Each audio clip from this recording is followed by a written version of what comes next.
मैं सैदा Nahida Qadri, NRK 24 news से। कहते हैं ना कि जो लोग सच बोलते हैं तो उन्हें उसकी कीमत भी चुकानी पड़ती है। जैसे कि तेलंगाना हैदराबाद शहर की एक बहुत ही बड़ी शख्सियत जिनका लोग बहुत ही ज़्यादा एहतराम करते हैं। जी हाँ, हम बात कर रहे हैं मौलाना जाफ़र पाशा साहब की, जिन्होंने 3 दिन पहले अपना एक बयान दिया था जिसमें उन्होंने तेलंगाना हुकूमत के ख़िलाफ़ भी कहा था और ये वीडियो सोशल मीडिया पर बहुत ही ज़्यादा वायरल हुआ। आइए हम आपको उस वीडियो की पहले कुछ झलकियाँ दिखाते हैं। बहुत दिन से खामोशी मैंने इख्तियार कर ली थी, क्योंकि मैंने ये तय कर लिया था कि कोई भी बात अब मैं चैनल पर नहीं करूँगा, मगर मजबूरन मुझे आज आपसे मुखातिब होने के लिए आना पड़ा। मौजूदा हुकूमत जो कुछ इक़दामात कर रही है ये आप और हम सभी जानते हैं, और ये भी जानते हैं कि ये बीजेपी तो नहीं है, लेकिन बीजेपी के राइट हैंड ज़रूर कहलाया जा सकता है। ऐसी हुकूमतों से मैंने पहले ही रिश्ता तोड़ लिया। चुनाचे बहुत से लोग आज मुझ पे ये ताने देते हैं या इल्ज़ामात लगाते हैं कि मैंने टीआरएस की तायद में कोई बयान दिया हूँ। मैंने कभी इनके तायद में बयान नहीं दिया, मगर आज मुझे कहना पड़ रहा है कि हमारे होम मिनिस्टर जो बेचारे कभी कुछ बोलते नहीं, और बोलते हैं तो सिर्फ़ और सिर्फ इतना बोलते हैं कि वो जो उनको रटा दिया गया है या जो उनको कहकर अपनी सीट को बचाना है, अपने वक़ार को या मुकाम को बचाना है, यही उनकी ज़बान है। बस अल्लाह से दुआ है कि आखिरी वक्त ये अल्फाज ना निकले। मगर मैं जब मौका आया अपनी कौम को मैं बराबर सही रहबरी किया और सही उनको रास्ता बताता रहा। मैं इस वक्त हुकूमत के जो चंद अमल है मैं उनको साफ तौर पे ये कहना चाहता हूँ, अगर आप आइंदा कुछ रहना चाहते हैं और तो फिर आपको मुसलमानों की दिल आज़ारी से बचना ज़रूरी होगा, और कोशिश ये करनी होगी कि मुसलमानों के साथ आप जो अब तक खेल खेल लेते आए हैं इस खेल को बर्खास्त करें और अपने जो इस वक्त हालात चल रहे हैं उस पर गौर करें और मुसलमानों की दिल आज़ारी से बचे। कभी आप ऐसे शख्सियत के नाम से कभी रोड का नाम रख देते हैं जिसको ना अपने पसंद करते हैं ना कोई उनके पसंद करते हैं। ऐसे लोगों को एमएलसी की सीट दे देते हैं जिसको हम पसंद करते हैं या हम लोग पसंद करते हैं, ना उनके लोग उनको पसंद करते हैं। और उनकी जी हुजूरी आप उनकी जी हुजूरी कर रहे हैं कि मुसलमानों की दिल आज़ारी करते जा रहे हैं। फिर भी आप ये कह रहे हैं कि हम वफ़ादार नहीं। अरे हम वफ़ादार तो है मियाँ, लेकिन वफ़ादारी निभाने का एक वक्त आता है, और जो वह वक्त आज ख़त्म हो जाता है तो फिर हम अपने तमाम भाइयों से अपील करेंगे कि ऐसे गद्दारों को वोट ना दीजिए, जो नाम तो अपना दूसरी पार्टी का रखते हैं, काम वही करते हैं जो करने का है, जो अपने आखाओं को खुश करने का है। मेरे अजीज़ दोस्तों, आज मैं हुकूमत तेलंगाना से पुरजोर अपील करता हूं कि वो रास्तों के नाम जो बदलने की कोशिश कर रहे हैं उससे बाज आ जाए। और ये भी मैं आपको खुले तौर पे उनसे कह रहा हूं कि यूनिवर्सिटी उस्मान यूनिवर्सिटी का लोगो जो उन्होंने बदला है ये भी उनका एक सबसे बड़ा मुसलमान दुश्मनी का सबूत उन्होंने दिया है। इसलिए मैं हुकूमत से मुतालबा करता हूं कि आप अपने रुख को पलटीजिए अगर आप आइंदा आना चाहते हैं। नहीं तो फिर याद रखिए, ये कौम कभी ऊपर बिठाती है और जब ये कौम जब नीचे गिराती है तो बड़े बड़े लीडर आज कौड़ी के काम के नहीं रहे।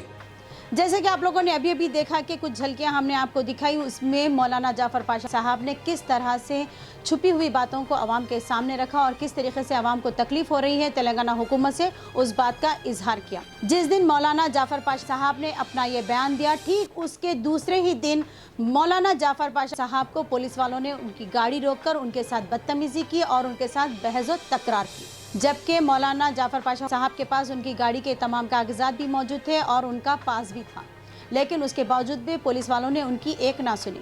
और जब ये बात आवाम को पता चली कि मौलाना जाफ़र पाशा साहब की गाड़ी को रोककर पुलिस वालों ने उनके साथ बदतमीजी की, तब कई सारे लोगों का कहना ये भी था कि जो इंसान सच बोलता है उसे अपने सच बोलने की कीमत भी चुकानी पड़ती है। अब आप लोग भी देख सकते हैं और आप तमाम लोग भी इस बात को समझ सकते हैं कि हिंदुस्तान में जब कोई हुकूमत के खिलाफ बात करता है या हुकूमत के खिलाफ कोई अपना बयान देता है तो उसे अपने सच की कीमत चुकानी पड़ती है। लेकिन एक बात हम आपको ये भी बता दें कि मौलाना जाफ़र पाशा साहब एक ऐसी शख्सियत है जो हमेशा हक़ के ख़िलाफ़ आवाज़ उठाते हैं, सच्चाई के ख़िलाफ़ लड़ते आ रहे हैं और इस बार भी वो अपने कदम पीछे नहीं लेंगे। मौलाना जाफ़र पाशा साहब के साथ पुलिस वालों ने जिस तरह से बदतमीज़ी की थी, इसी बात पर मौलाना ने अपना एक बयान दिया। इसी की रिपोर्ट हम आपको दिखाते हैं। नहमदु व नुसल्ली अला रसूलिहिल करीम। आज आप हज़रात ने ज़हमत फरमाई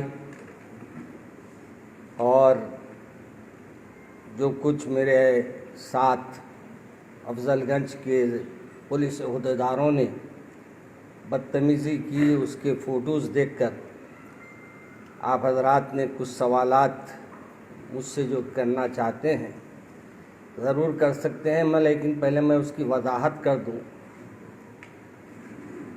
दो को कुछ 2-4 मिनट कम ही थे कि मैं नए पुल पे पहुंच गया। नए पुल पे 2 रास्ते बनाए गए हैं, 2 रास्तों पर 2 साहिबीन ठहरे हैं। एक रास्ते पर तो जो उनको समझ में आते हैं उनको छोड़ा जाता है और जो दूसरे रास्ते पर है वो सीधा जाके उस्मानिया दवाखाने के पास जो उनका ऑफिसर ठहरता है वहाँ जाकर उस गाड़ी को रुकाया जाता है। जब मेरे सामने से 2 गाड़ियाँ गुजर गई तो मैंने कहा कि देखो भाई 3 मिनट काफ़ी है, 3 मिनट में मैं घर पहुँच जाऊँगा, मेरा घर पंजेशा में है। तो कहा नहीं आप इधर से जाएंगे। मैंने कहा कि मुझे सब गाड़ियाँ इधर से जा रही हैं, मुझे भी उसी रास्ते से जाने दीजिए। मगर मौजूदा हालात में मैंने देखा कि पुलिस वालों के अंदर भी एक शर छुपा हुआ नज़र आया और वो शर मेरे जितने वहाँ देर ठहरने पर इंस्पेक्टर या वो जो मौजूद था उसने जो अमल किया है उससे मुझे मालूम हो रहा था कि वो एक ही मज़हब के लोगों पे निशाना बना रहा है। मुझे हैरत ये होती है कि ये चेक पोस्ट हमारी हिफाजत के लिए बनाए गए या हमारे से लूटम लाट के लिए बनाए गए। हमारे कमिश्नर साहब हमारे को इतनी मीठी मीठी तकरीरें करते हुए अपने तरफ मायल करते हैं, लेकिन उनके ओहदेदार जो ठहरे हैं जिम्मेदारी लेकर वो जाहिलों से भी बदतर है। और मैं जब उनसे मुलाकात करने के लिए करीब गया और जाकर मैं अपना तारुफ पेश करने की कोशिश कर रहा था तो उन्होंने मेरे तारुफ को भी सुनने से मना कर दिया। मैंने कहा मेरे पास भी है, मगर वो कहा नहीं आप ठहरिए, कोई बात आपसे करनी नहीं है।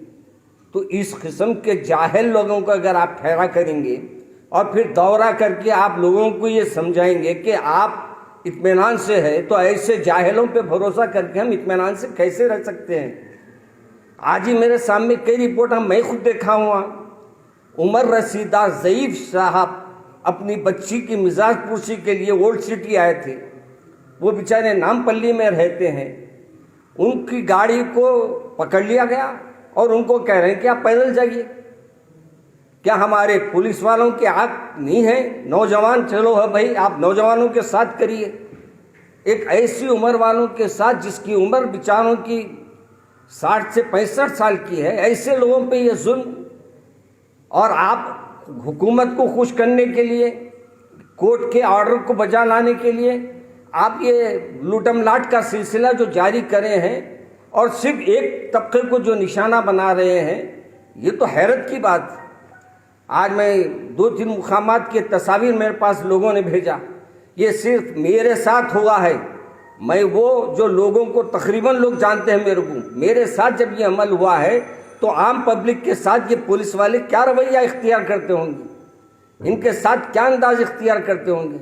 और फिर यहाँ का एसीपी हमारे क्या है उनका नाम याद नहीं आ रहा, कोई आनंद साहब है शायद ना, आनंद फ़ोन किए उनको, उनके एसीपी को फ़ोन किए, उसके बावजूद मेरे से ये कह रहा है कि इन्होंने मेरे साथ बदतमीज़ी की। मैं बदतमीज़ी करूँगा क्यों? और मेरे को बदतमीज़ी अगर करना रहता तो मैं चौरस्ते पे आके बैठ के पूरे मीडिया वालों को बुलाकर उनके वहाँ बदतमीज़ी करता, मगर मुझे वो नहीं करना था क्योंकि मुझे घर आना था। और मैं एक कमेटी में से आ रहा था, एक मदरसे की कमेटी थी, उसमें गया मियाँपुर। वहाँ से हालांकि मैं 12:30 को निकल गया, रास्ते में इतनी ट्रैफिक, और फिर जिधर देखो सिग्नल पड़े हुए। अब सिग्नलों से बचेंगे तो भी आप जुर्माने लगा रहे हैं। अगर आप ट्रैफिक को कैसे उसको छोड़ के हम आगे बढ़ेंगे, ये भी तो हमारे लिए मसला है। इसलिए मैं हमारे होम मिनिस्टर साहब से तो नहीं कहता, मैं क्या मैं होम मिनिस्टर साहब से कहूँ कि उन्होंने क्या होम है ही ना, मिनिस्टर है उन्होंने। बहरहाल जो अब हमारे सीपी साहब या वो डीआईजी साहब जो ओल्ड सिटी के पहले जिम्मेदारी कबूल दिए हैं, उन्होंने जिम्मेदारियां निभाए हैं, उनसे मेरी गुजारिश है कि ये ऐसे पुलिस वालों पे सख्त एक्शन लिया जाए। और मेरे को अफसोस इस बात पे भी है कि लोग इनसे खैरखाई क्या करेंगे। अभी देखा मैं एक हामिला औरत को लेकर जा रही, उनसे गाड़ी छीन ले रही, ये कोई शराफत है? 15 मिनट पहले 2 से 15 मिनट पहले, चलिए आपके 2 बज गए तो अलग बात है, फिर ऐसे केसों में कौन उनको हमदर्दी करेगा? क्या नहीं तो आप एक एम्बुलेंस हर जगह वहाँ ठहरा कीजिए, अगर ऐसे कोई हालात हो रहे हैं तो वहाँ ऑटो खड़ा कीजिए।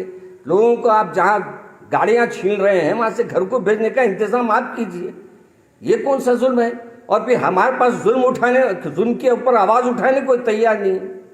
अफसोस ये होता है कि हमारे पास हमारी कोई बात कोई पहुंचाने वाला नहीं है और हुकूमत को कोई जोड़ने वाला नहीं है। और सीपी साहब तो हमारे सिर्फ बहुत मीठे मीठे तकरीरा कर देते, उन्हें समझते मैं तकरीरा कर दिया मेरा काम बर्खास्त। मगर हकीकत ये है भाई कि आज के दौर में मैं ये नहीं चाह रहा हूँ कि किसी को जज्बात में लाना, मैं ये चाह रहा हूँ कि हम कानून का एहतराम करते हैं, आप भी हमारे साथ नरमी का बर्ताव करें।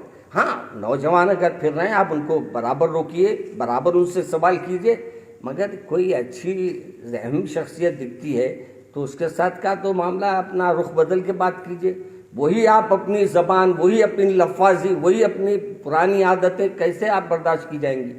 इसलिए मैं मौलाना चालान हुआ आपके साथ या फिर बातचीत करके छोड़ा गया आपने? देखिए, मेरे को जहाँ तक इल्म हुआ है कि हमारे बिरादर अंसारी साहब ने बलाला साहब को फ़ोन किया था और फिर बलाला साहब भी वहाँ फ़ोन किए तो उनके सामने भी यही कमबख्त ने कहा है कि बहुत कुछ इन्होंने कहा, मतलब कि मेरे साथ लोग मौजूद थे वहाँ। मैं उनको सिर्फ यही कहा कि भाई मेरे पास भी है, मैं अपनी गाड़ी में आज नहीं निकला हूँ, मेरे पास अचानक मैं निकला था, एक दूसरी गाड़ी में मैं आया हूँ, मेरे को आप छोड़ दीजिए, मैं पंजेशा पे आऊँ। मैं इतनी बात पे वो ये कह रहा है कि मेरे से बहस करे, ये बहस है? ये कोई हाथ पे मैं बला भाई मेरा पास है, देखिए भाई हाथ बता रहा हूँ, मेरे हाथ को हाथ नहीं लगाना।